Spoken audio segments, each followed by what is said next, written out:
ವೀಕ್ಷಕರೇ, ನಮ್ಮ ನೆರೆಯ ಮಹಾರಾಷ್ಟ್ರದ ಹೋಟೆಲ್ ಹಾಗೂ ಡೈರಿ ಉದ್ಯಮ ಈಗ ಒಬ್ಬರನ್ನು ಕಂಡ್ರೆ ಗಡ ಗಡ ಅಂತ ನಡಗ್ತಿದೆ. ಸುಮಾರು 20 ಬಾರಿ ಟ್ರಾನ್ಸ್ಫರ್ ಆದರೂ ಕೂಡ ಯಾರಿಗೂ ತಲೆ ಕೆಡಿಸ್ಕೊಳ್ಳದೆ, ಯಾರಿಗೂ ಕೇರ್ ಮಾಡದೆ ಕೆಲಸ ಮಾಡ್ತಿರೋ IAS ಸಿಂಗಂ ತುಕಾರಾಮ್ ಮುಂಡೆ ಈಗ ಇಡೀ ದೇಶಾದ್ಯಂತ ಆರ್ಟ್ ಫೇವರಿಟ್ ಟಾಪಿಕ್ ಆಗಿದ್ದಾರೆ. ಫುಡ್ ಡಿಪಾರ್ಟ್ಮೆಂಟ್ ನೇತೃತ್ವವನ್ನು ವಹಿಸ್ಕೊಂಡ ಮೇಲೆ ಮಹಾರಾಷ್ಟ್ರದಲ್ಲಿ ಫುಡ್ ಅಡಲ್ಟ್ರೇಷನ್ ಅನ್ನ ಕ್ರಾಕ್ ಡೌನ್ ಮಾಡ್ತಿದ್ದಾರೆ. ಅದರಲ್ಲೂ 110 ವರ್ಷಗಳಿಂದ ಮುಂಬೈ ಜನರ ನಂಬಿಕೆ ಗಳಿಸಿದ್ದ iconic Parsi dairy farm licence ಅನ್ನು ಕೂಡ ಕ್ಯಾನ್ಸಲ್ ಮಾಡಿದ್ದಾರೆ. ಸ್ವಚ್ಛತೆಯ ನಿಯಮಗಳನ್ನು ಗಾಳಿಗೆ ತೂರಿದ ಆರೋಪದ ಮೇಲೆ ಈ ಐಕಾನಿಕ್ ಡೈರಿಯ ಲೈಸೆನ್ಸ್ ಅನ್ನ ತಕ್ಷಣದಿಂದ ಜಾರಿಗೆ ಬರುವಂತೆ ಸಸ್ಪೆಂಡ್ ಮಾಡಲಾಗಿದೆ. ಬರೀ ಪಾರ್ಸಿ ಡೈರಿ ಅಷ್ಟೇ ಅಲ್ಲ, ಮುಂಬೈನ ಇನ್ನೂ 10 ಹಲವು ಫೇಮಸ್ ರೆಸ್ಟೋರೆಂಟ್ಗಳು ಮತ್ತು ಐಸ್ ಕ್ರೀಮ್ ಪಾರ್ಲರ್ಗಳ ಮೇಲೂ ಇತ್ತೀಚೆಗೆ ಇಂತಹದ್ದೇ ಕಠಿಣ ಆಕ್ಷನ್ ಅನ್ನ ತೆಗೆದುಕೊಳ್ಳಲಾಗಿದೆ. ಸಿಂಥೆಟಿಕ್ ಮಿಲ್ಕ್ ಮಾಫಿಯಾವನ್ನು ಕೂಡ ಕ್ರಾಕ್ ಡೌನ್ ಮಾಡಲಾಗಿದ್ದು, ಬರೋಬ್ಬರಿ 2 ಕೋಟಿ ಲೀಟರ್ಗೂ ಹೆಚ್ಚು ಮಿಲ್ಕ್ ಮಾಫಿಯಾವನ್ನ ಕಿತ್ತು ಬಿಸಾಕಿದ್ದಾರೆ. ಹಾಗಾದ್ರೆ ಇಡೀ ಮಹಾರಾಷ್ಟ್ರದಾದ್ಯಂತ ಫುಡ್ ಮತ್ತು ಡ್ರಗ್ಸ್ ವಿಭಾಗದಲ್ಲಿ ಇಷ್ಟೊಂದು ದೊಡ್ಡ ಆತಂಕ ಮೂಡಿಸಿರೋ ಆ ಅಧಿಕಾರಿಯಾದರೂ ಯಾರು? ನಮ್ಮ ನೆರೆ ರಾಜ್ಯದಲ್ಲಿ ಏನೆಲ್ಲ ಆಗ್ತಿದೆ ಎಂಬುದನ್ನ ನೋಡೋಣ. ನಿಯಮ ಉಲ್ಲಂಘಿಸಿದ 110 ವರ್ಷದ ಹಳೇ ಡೈರಿ. ಮುಂಬೈನ Parsi dairy farm license suspend. Yes ವೀಕ್ಷಕರೇ, ಮೊದಲಿಗೆ ಇತ್ತೀಚಿನ ಬಿಗ್ ನ್ಯೂಸ್ ಅನ್ನ ನೋಡೋಣ. ಇದಕ್ಕೆ ಸಂಬಂಧಪಟ್ಟಂಗೆ ಮುಂಬೈನ ಮರೀನ್ ಲೈನ್ಸ್ ಪರಿಸರದಲ್ಲಿರೋ ಐಕಾನಿಕ್ ಪಾರ್ಸಿ ಡೈರಿ ಫಾರ್ಮ್ಗೆ ಈಗ food safety and standards authority of India ಅಂದ್ರೆ FSSAI ದೊಡ್ಡ ಶಾಕನ್ನ ನೀಡಿದೆ. ಜುಲೈ 14ರಂದು ಫುಡ್ ಅಂಡ್ ಡ್ರಗ್ ಅಡ್ಮಿನಿಸ್ಟ್ರೇಷನ್ ಅಂದ್ರೆ FDA ಅಧಿಕಾರಿಗಳು ಈ ಡೈರಿ ಮೇಲೆ ಸರ್ಪ್ರೈಸ್ ಇನ್ಸ್ಪೆಕ್ಷನ್ ನಡೆಸಿದ್ರು, ಅಂದ್ರೆ ರೇಡ್ ಮಾಡಿದ್ರು. ಈ ತಪಾಸಣೆ ವೇಳೆ ಅಲ್ಲಿ ಪತ್ತೆಯಾದ ದೃಶ್ಯಗಳು ಅಧಿಕಾರಿಗಳನ್ನೇ ಬೆಚ್ಚಿ ಬೀಳಿಸುವಂತಿದ್ವು. ಡೈರಿಯ ಸ್ಟೋರೇಜ್ ಮತ್ತು ಪ್ರೊಡಕ್ಷನ್ ಏರಿಯಾದ ಗೋಡೆಗಳ ಮೇಲೆ ಫಂಗಸ್ ಅಂದ್ರೆ ಬೂಸ್ಟ್ ಬೆಳೆದಿರೋದು ಪತ್ತೆಯಾಗಿದೆ. ಅಷ್ಟೇ ಅಲ್ಲದೆ ಪ್ರೊಡಕ್ಷನ್ ಮಾಡಲು ಇಟ್ಟಿದ್ದ ರಾ ಮಟೀರಿಯಲ್ಸ್ ಅಂದರೆ ಕಚ್ಚಾ ವಸ್ತುಗಳನ್ನು ಗೋಡೆಯ ಪಕ್ಕದಲ್ಲೇ ನೇರವಾಗಿ ನೆಲದ ಮೇಲೆ ಇಡಲಾಗಿತ್ತು. ಇದ್ರ ಜೊತೆಗೆ ರಾ ಮಿಲ್ಕನ್ನು ರಿಸೀವ್ ಮಾಡಿಕೊಳ್ಳಲು ಇರಬೇಕಾದ ಯಾವುದೇ ಸೇಫೆಸ್ಟ್ ರಾ ಮಿಲ್ಕ್ ರಿಸೆಪ್ಷನ್ ಡಾಗ್ ಕೂಡ ಅಲ್ಲಿರಲಿಲ್ಲ. ಜೀವಿಗಳಿಗೆ ಕಂಟಕ ತಂದ ಇನ್ಫೆಕ್ಷನ್ ರಿಪೋರ್ಟ್. ಸ್ವಚ್ಛತೆ ಇಲ್ಲ, ಎಕ್ಸ್ಪೈರಿ ಡೇಟ್ ಕೂಡ ಇರಲಿಲ್ಲ. ಇನ್ನು ಸ್ವಚ್ಛತೆ ಲೋಪಗಳ ಪಟ್ಟಿ ಇಲ್ಲಿಗೆ ಮುಗಿಯಲ್ಲ. ಇನ್ಸ್ಪೆಕ್ಷನ್ ರಿಪೋರ್ಟ್ ಪ್ರಕಾರ ಡೈರಿಯ ಒಳಗಡೆ ನೊಣಗಳ ಸಾಲಾಗಿ ಆಡಾಡ್ತಿದ್ವು. ಇಲಿಗಳು ಮತ್ತು ಕೀಟಗಳನ್ನು ನಿಯಂತ್ರಿಸುವ ಯಾವುದೇ ಪೆಸ್ಟ್ ಮತ್ತು ರಾಡೆಂಟ್ ಕಂಟ್ರೋಲ್ ನೆಟ್ಗಳು ಅಲ್ಲಿ ಕಂಡು ಬರಲೇ ಇಲ್ಲ. ಇನ್ನು ವಿಷಕಾರಿ ತ್ಯಾಜ್ಯವನ್ನು ಶುದ್ಧೀಕರಿಸುವ ಎಪ್ಲುಮೆಂಟ್ ಟ್ರೀಟ್ಮೆಂಟ್ ಪ್ಲಾಂಟ್ ಕೂಡ ಅಲ್ಲಿರಲಿಲ್ಲ. ಆಹಾರ ತಯಾರಿಸುವ ಸಿಬ್ಬಂದಿಗಳ ಮೆಡಿಕಲ್ ರೆಕಾರ್ಡ್ಸ್ ಕೂಡ ಕಂಪ್ಲೀಟ್ ಆಗಿರಲಿಲ್ಲ. ಇವೆಲ್ಲಕ್ಕಿಂತ ಹೆಚ್ಚಾಗಿ ಅಲ್ಲಿ ತಯಾರಾಗ್ತಿದ್ದ ಹಲವು ಪ್ರಾಡಕ್ಟ್ಸ್ ಮೇಲೆ ಬೆಸ್ಟ್ ಬಿಫೋರ್ ಯೂಸ್ ಬೈ ಅಥವಾ ಎಕ್ಸ್ಪೈರಿ ಡೇಟ್ಗಳಂತಹ ಬೇಸಿಕ್ ಇನ್ಫಾರ್ಮೇಷನ್ ಕೂಡ ಪ್ರಿಂಟ್ ಆಗಿರಲಿಲ್ಲ. ಈ ಕಾರಣದಿಂದಾಗಿ ಆಹಾರದಲ್ಲಿ ಮೈಕ್ರೋಬಯಾಲಜಿಕಲ್ ಕಂಟ್ಯಾಮಿನೇಷನ್ ಉಂಟಾಗಿ ಗ್ರಾಹಕರ ಆರೋಗ್ಯಕ್ಕೆ ದೊಡ್ಡ ಅಪಾಯ ಉಂಟಾಗಬಹುದು ಅಂತ FDA ವಾರ್ನಿಂಗ್ ಅನ್ನ ಕೊಟ್ಟಿತ್ತು. ಆದ್ರಿಂದ ಜುಲೈ 15ರಂದು ಈ ಡೈರಿಯ ಮ್ಯಾನುಫ್ಯಾಕ್ಚರಿಂಗ್, ಸ್ಟೋರೇಜ್ ಮತ್ತು ಸೇಲ್ಸ್ ಲೈಸೆನ್ಸ್ ಅನ್ನ ಅಸಿಸ್ಟೆಂಟ್ ಕಮಿಷನರ್ ಅವರು ಸಸ್ಪೆಂಡ್ ಮಾಡಿದ್ದಾರೆ. ಈ ಆಕ್ಷನ್ ಕೇವಲ ಮುಂಬೈನ ಮರೀನ್ ಲೈನ್ಸ್ ಯೂನಿಟ್ಗೆ ಮಾತ್ರ ಸೀಮಿತವಾಗಿರಲಿಲ್ಲ. ಮರುದಿನವೇ ಅಂದ್ರೆ ಜುಲೈ 16ರಂದು ಪಾಲ್ವರ್ನಲ್ಲಿರೋ ಪಾರ್ಸಿ ಡೈರಿ ಫಾರ್ಮ್ನ ಪ್ರೊಡಕ್ಷನ್ ಯೂನಿಟ್ ಮೇಲೂ FDA ರೈಡ್ ಮಾಡಿದೆ. ಅಲ್ಲಿಂದಲೂ ದೊಡ್ಡ ಮಟ್ಟದ ಉತ್ಪನ್ನಗಳನ್ನು ಜಪ್ತಿ ಮಾಡಲಾಗಿದೆ. 1916ರಲ್ಲಿ ಆರಂಭವಾದ ಐತಿಹಾಸಿಕ ಬ್ರ್ಯಾಂಡ್. ಮಾರ್ಕೆಟ್ನಲ್ಲಿ ಪಾರ್ಸಿ ಡೈರಿಯ ಇತಿಹಾಸವೇನು? ಈ ಪಾರ್ಸಿ ಡೈರಿ ಇತಿಹಾಸ ಇವತ್ತಿನದಲ್ಲ. ಇದು ಆರಂಭವಾಗಿದ್ದು ಬರೋಬ್ಬರಿ 110 ವರ್ಷಗಳ ಹಿಂದೆ, ಅಂದ್ರೆ 1916ರಲ್ಲಿ. ಕೇವಲ 18 ವರ್ಷದ ನಾರಿಮನ್ ಅರ್ದೇಶಿರ್ ಎಂಬುವರು ಒಂದೇ ಒಂದು ಕ್ಯಾನ್ ಹಾಲಿನೊಂದಿಗೆ ಈ ಬಿಸ್ನೆಸ್ ಅನ್ನ ಆರಂಭಿಸಿದ್ರು. ಇವತ್ತು ಇದು ಸುಮಾರು 300 ಎಕರೆ ಫಾರ್ಮ್ ಲ್ಯಾಂಡ್ ಹೊಂದುವಷ್ಟು ದೊಡ್ಡ ಮಟ್ಟದಲ್ಲಿ ಬೆಳೆದಿದೆ. ಸದ್ಯ ಈ ಡೈರಿಯನ್ನ ಅವರ ಕುಟುಂಬದ 4ನೇ ತಲೆಮಾರಿನ ಫರ್ವಾನಾ S Mistry, Geneva K Patel, surprise ಮತ್ತು ಬಕ್ತಿಯಾರ್ ಇರಾನಿ ಮುನ್ನಡೆಸ್ತಿದ್ದಾರೆ. ಇತ್ತೀಚೆಗಷ್ಟೇ ಅಂದರೆ 2023ರಲ್ಲಿ ಹೊಸ ಗ್ರಾಹಕರನ್ನು ಸೆಳೆಯಲು ಈ ಬ್ರ್ಯಾಂಡನ್ನು ರೀಬ್ರ್ಯಾಂಡಿಂಗ್ ಕೂಡ ಮಾಡಲಾಗಿತ್ತು. ಕೈಯಿಂದ ತಯಾರಿಸುವ ಸುತಾರ್ ಪೇನಿ, ದಾಳಿದಾರ ತುಪ್ಪ ಮತ್ತು ಕೈಯಿಂದ ಕಡಿಯುವ ಮಲೈಗಳನ್ನು ಅಂದರೆ ಸಾಂಪ್ರದಾಯಿಕ ಶೈಲಿಯಲ್ಲಿ ಗ್ರಾಹಕರಿಗೆ ನೀಡುವುದಾಗಿ ಮಾಲೀಕರು ಹೇಳಿಕೊಂಡಿದ್ರು.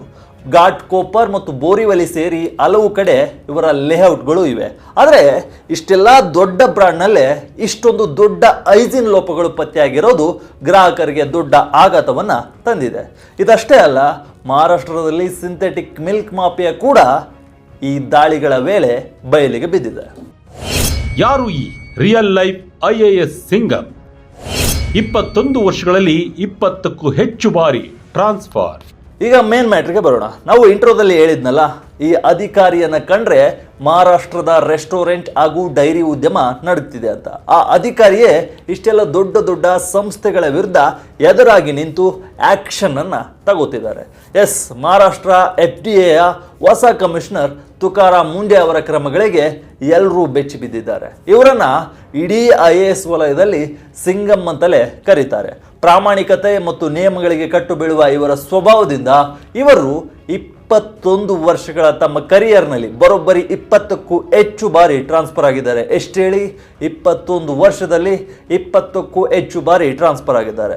ಜೂನ್ 3, 1975ರಂದು ಬೀಡ್ ಜಿಲ್ಲೆಯ ತಾಡ್ಸೋನಾ ಎಂಬ ಸಣ್ಣ ಹಳ್ಳಿಯ ರೈತ ಕುಟುಂಬದಲ್ಲಿ ಜನಿಸಿದ ಇವರು ಔರಂಗಾಬಾದ್ನಿಂದ ತಮ್ಮ ವಿದ್ಯಾಭ್ಯಾಸ ಮುಗಿಸಿ 2005ರ UPSC ಪರೀಕ್ಷೆಯಲ್ಲಿ ದೇಶಕ್ಕೆ 20ನೇ ರ್ಯಾಂಕ್ ಪಡೆದು IAS ಆಫೀಸರ್ ಆದರು.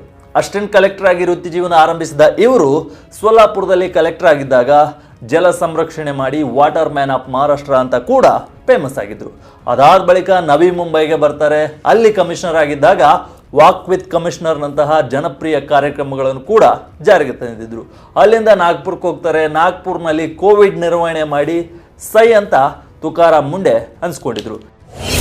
ಇಡೀ ಮಹಾರಾಷ್ಟ್ರದಲ್ಲಿ ಫುಡ್ ವಾರ್ ಸಾರಿದ್ದ ತುಕಾರಾಮ್, ನೂರ್ ಮೊಹಮ್ಮದಿ ರಸ್ತಂ ಐಸ್ ಕ್ರೀಮ್ ಮೇಲೂ ಆಕ್ಷನ್. ಕಳೆದ ಮೇ ತಿಂಗಳಲ್ಲಿ FDA ಕಮಿಷನರ್ ಆಗಿ ಅಧಿಕಾರ ವಹಿಸಿಕೊಂಡ ಇವರು ರಾಜ್ಯದಲ್ಲಿ ಭ್ರಷ್ಟಾಚಾರ ಮತ್ತು ಕಲಬೆರಕೆ ವಿರುದ್ಧ ಯುದ್ಧವನ್ನೇ ಸಾರಿದ್ದಾರೆ. ಮುಂಬೈನ ಪ್ರಖ್ಯಾತ ಕೆ ರಸ್ತಂ ಐಸ್ ಕ್ರೀಮ್ ಪಾರ್ಲರ್ ಮೇಲೆ ದಾಳಿ ನಡೆಸಿ ಅಲ್ಲಿ ಲೈವ್ ಇಲಿಗಳು ಮತ್ತು ನೊಣಗಳು ಪತ್ತೆಯಾದ ಹಿನ್ನೆಲೆಯಲ್ಲಿ ಅದರ ಲೈಸೆನ್ಸ್ ಅನ್ನು ಕೂಡ ಕ್ಯಾನ್ಸಲ್ ಮಾಡಿದ್ದಾರೆ. ಇನ್ನು ಮುಂಬೈನ ಫೇಮಸ್ ನೂರ್ ಮೊಹಮ್ಮದಿ, ಶಾಲಿಮಾರ್ ಮತ್ತು ರಹಮಾನಿಯಾ ಹೋಟೆಲ್ಗಳ ಮೇಲೂ ಹೈಜಿನ್ ನಿಯಮ ಉಲ್ಲಂಘನೆಯ ಆರೋಪದ ಮೇಲೆ ಕಠಿಣ ಕ್ರಮವನ್ನು ಕೈಗೊಳ್ಳಲಾಗಿದೆ. ಅಷ್ಟೇ ಅಲ್ಲದೆ ನಕಲಿ ಔಷಧಿಗಳು, ಸಿಂಥೆಟಿಕ್ ಮಿಲ್ಕ್ ಮತ್ತು ಕಲಬೆರಕೆ ತುಪ್ಪದ ತಯಾರಿಸುವ ಯೂನಿಟ್ಗಳ ಮೇಲೆ ರಾಜ್ಯಾದ್ಯಂತ ದೊಡ್ಡ ಮಟ್ಟದ ಆಪರೇಷನ್ ಅನ್ನ ನಡೆಸಲಾಗ್ತಿದೆ. ಇತ್ತೀಚಿನ ಕೇವಲ 2 ದಿನಗಳ ಬೃಹತ್ ಆಪರೇಷನ್ ನಲ್ಲೇ ಸುಮಾರು 45 ಲಕ್ಷಕ್ಕೂ ಹೆಚ್ಚು ಮೌಲ್ಯದ ಕಲಬೆರಕೆ ಹಾಲು ಮತ್ತು ಹಾಲಿನ ಉತ್ಪನ್ನಗಳನ್ನು ಜಪ್ತಿ ಮಾಡಲಾಗಿದೆ. 79% ಮಿಲ್ಕ್ ಸ್ಯಾಂಪಲ್ಗಳು ಟೆಸ್ಟ್ನಲ್ಲಿ ಫೇಲ್.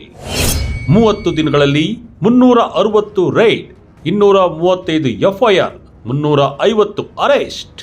ಈಗ ಇನ್ನೊಂದು ವಿಚಾರಕ್ಕೆ ಬರೋಣ. ಇದು ಪ್ರಮುಖವಾಗಿದ್ದು, ಮಹಾರಾಷ್ಟ್ರದಲ್ಲಿ 79% ಮಿಲ್ಕ್ ಸ್ಯಾಂಪಲ್ಗಳು ಗುಣಮಟ್ಟದ ಟೆಸ್ಟ್ನಲ್ಲಿ ಫೇಲ್ ಆಗಿವೆ, ಅಂದರೆ ಪ್ಯೂರಿಟಿ ಟೆಸ್ಟ್ನಲ್ಲಿ ಫೇಲ್ ಆಗಿವೆ. ಆಗ ಅಖಾಡಕ್ಕಿಳಿದ IAS ತುಕಾರಾಮ್ ಮುಂಡೆ ಈ ಸಮಸ್ಯೆಯನ್ನು ಮತ್ತಷ್ಟು ಬೆಳೆಯಲು ಬಿಡಲಿಲ್ಲ. ನೇರವಾಗಿ ಆಕ್ಷನ್ ತಗೊಳ್ತಿದ್ದಾರೆ. ಕೇವಲ 30 ದಿನಗಳಲ್ಲಿ ಬರೋಬ್ಬರಿ 360 ರೇಡ್ಗಳನ್ನು ನಡೆಸಿದ ತುಕಾರಾಮ್ ಅಂಡ್ ಟೀಮ್ ಇಡೀ ರಾಜ್ಯದಲ್ಲೇ ಸಂಚಲನವನ್ನು ಸೃಷ್ಟಿಸಿದ್ದಾರೆ. ಈ ವೇಳೆ ಬರೋಬ್ಬರಿ 235 FIRಗಳು, 350 ಮಂದಿಯ ಬಂಧನ, 274 ಅಕ್ರಮ ಯೂನಿಟ್ಗಳನ್ನು ಸೀಲ್ ಮಾಡಿ ಬಿಸಾಕಿದ್ದಾರೆ. ಇನ್ನು ಈ ವೇಳೆ ಎಂತೆಂಥ ಅಕ್ರಮಗಳು, ಕಲಬೆರಕೆಗಳು ಹೊರಗೆ ಬಂದಿವೆ ಅಂದರೆ ನಿಮಗೆ ಶಾಕ್ ಆಗುತ್ತೆ. ಡಿಟರ್ಜೆಂಟ್, ಪಾಮ್ ಆಯಿಲ್ ಮತ್ತು ರಾಸಾಯನಿಕಗಳನ್ನು ಬಳಸಿ ತಯಾರಿಸಿದ ಕಲಬೆರಕೆ ಹಾಲಿನ ದೊಡ್ಡ ರಾಕೆಟ್ ಬಯಲಿಗೆ ಬಂದಿದೆ. 2.3 ಕೋಟಿ ಲೀಟರ್ಗೂ ಹೆಚ್ಚು ಸಿಂಥೆಟಿಕ್ ಮಿಲ್ಕನ್ನು 6 ತಿಂಗಳ ಅವಧಿಯಲ್ಲಿ ಮಹಾರಾಷ್ಟ್ರದಾದ್ಯಂತ ಪೂರೈಸಿರಬಹುದು ಅಂತ ಹೇಳಲಾಗ್ತಿದೆ. ಇದು ಮಹಾರಾಷ್ಟ್ರದಲ್ಲಿ ದೊಡ್ಡ ಚರ್ಚೆಗೆ ಕಾರಣವಾಗಿದೆ. ಇಂಥ ಸಿಂಥೆಟಿಕ್ ಮಿಲ್ಕನ್ನು ದೀರ್ಘಕಾಲದವರೆಗೆ ಸೇವಿಸೋದ್ರಿಂದ ದೇಹದ ಪ್ರಮುಖ ಅಂಗಾಂಗಗಳಿಗೆ ತೀವ್ರವಾದ ಹೊಡೆತ ಬೀಳುತ್ತೆ, ಹಾನಿಯಾಗುತ್ತೆ. ಹಾಗೂ ಮಕ್ಕಳು, ಗರ್ಭಿಣಿಯರು ಹಾಗೂ ವೃದ್ಧರಿಗೆ ಹೆಚ್ಚಿನ ಆರೋಗ್ಯದ ಅಪಾಯಗಳು ಎದುರಾಗಬಹುದು ಅಂತ ತಜ್ಞರು ಎಚ್ಚರಿಸಿದ್ದಾರೆ. ಆದ್ದರಿಂದ ತುಕಾರಾಮ್ ಮುಂಡೆ ಅವರ ಈ ಆಪರೇಷನ್ ಈಗ ದೇಶಾದ್ಯಂತ ಚರ್ಚೆಗೆ ಕಾರಣವಾಗಿದೆ. ಒಟ್ಟಿನಲ್ಲಿ ಎಷ್ಟೇ ಪ್ರಭಾವಿ ರಾಜಕಾರಣಿಗಳು ಅಥವಾ ದೊಡ್ಡ ಉದ್ಯಮಿಗಳ ಒತ್ತಡವಿದ್ರೂ ಕೂಡ ತಲೆ ಕೆಡಿಸ್ಕೊಳ್ಳದೆ ಜನರ ಆರೋಗ್ಯದ ಜೊತೆ ಆಟವಾಡೋರ ವಿರುದ್ಧ ತುಕಾರಾಮ್ ಮುಂಡೆ ಅವರು ಕಠಿಣ ಕ್ರಮಗಳನ್ನು ಕೈಗೊಳ್ತಿದ್ದಾರೆ, ದೊಡ್ಡ ದೊಡ್ಡ ಆ್ಯಕ್ಷನ್ಗಳನ್ನು ತೆಗೆದುಕೊಳ್ತಿದ್ದಾರೆ. 110 ವರ್ಷ ಹಳೆ ಬ್ರ್ಯಾಂಡ್ ಆದ್ರೇನು, ಸಾಮಾನ್ಯ ಅಂಗಡಿ ಆದ್ರೇನು, ಸ್ವಚ್ಛತೆ ಇಲ್ಲದಿದ್ದರೆ ಕಠಿಣ ಕ್ರಮ ಗ್ಯಾರಂಟಿ ಎಂಬ ಸಂದೇಶವನ್ನು ಇಡೀ ರಾಜ್ಯಕ್ಕೆ ನೀಡಿದ್ದಾರೆ. ಈ ತುಕಾರಾಮ್ ಮುಂಡೆ ಅವರ ಬಗ್ಗೆ ನಿಮ್ಗೇನು ಅನಿಸುತ್ತೆ? ಕರ್ನಾಟಕದಲ್ಲೂ ಇಂಥ ಕ್ರ್ಯಾಕ್ ಡೌನ್ ಆಗಬೇಕಾ? ಮಾಡಿದರೆ ಇಂಥ ಕ್ರ್ಯಾಕ್ ಡೌನ್ನ ಯಾರು ಮಾಡ್ತಾರೆ ಎಂಬ ಅಧಿಕಾರಿ ಹೆಸರನ್ನು ಕಮೆಂಟ್ ಮೂಲಕ ತಿಳಿಸಿ. ಇದು ವಿಜಯ ಕರ್ನಾಟಕ ವಿಶೇಷ. ಇದೇ ರೀತಿ ಹೆಚ್ಚಿನ ವಿಡಿಯೋಗಳಿಗಾಗಿ ವಿಜಯ ಕರ್ನಾಟಕ ವೆಬ್ಬನ್ನು ಯೂಟ್ಯೂಬ್, ಫೇಸ್ಬುಕ್ ಮತ್ತು ಇನ್ಸ್ಟಾಗ್ರಾಮ್ನಲ್ಲಿ ಫಾಲೋ ಮಾಡಿ. ಧನ್ಯವಾದ.